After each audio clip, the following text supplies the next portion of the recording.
when do you think we're going to be at a point where meaningful and more widespread CMMC auditing is actually going to take place?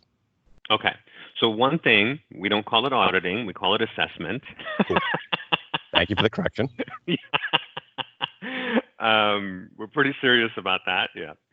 And just out of curiosity,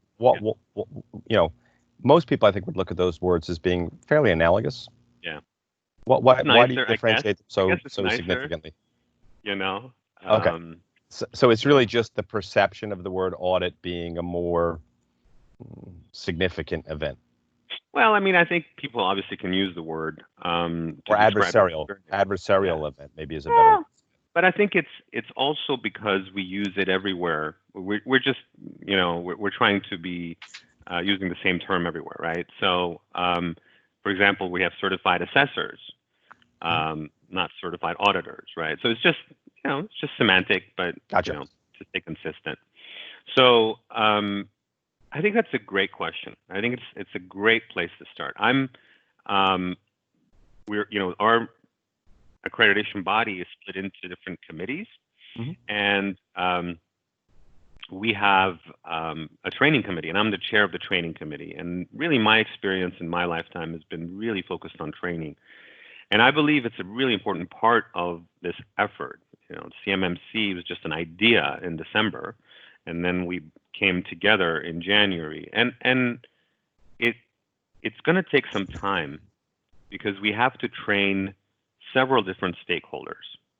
So the first is we have to get assessors up and running, right? So we have to get assessors certified and trained, and then we have to train the organizations that are going to manage these assessors, the C3PAOs.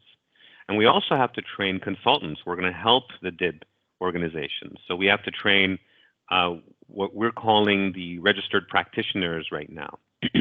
But later on, hopefully, the certified professionals who are going to go out and help organizations get ready.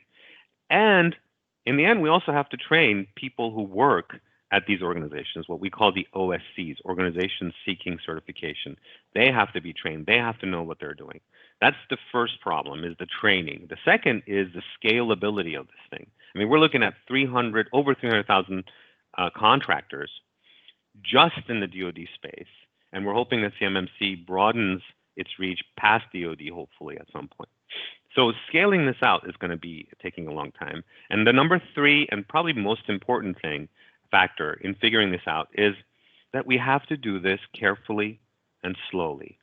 We don't want to go out the gate, without real preparation, without having really gone through some exercises, knowing what we're doing, having really thought out, because this is important stuff.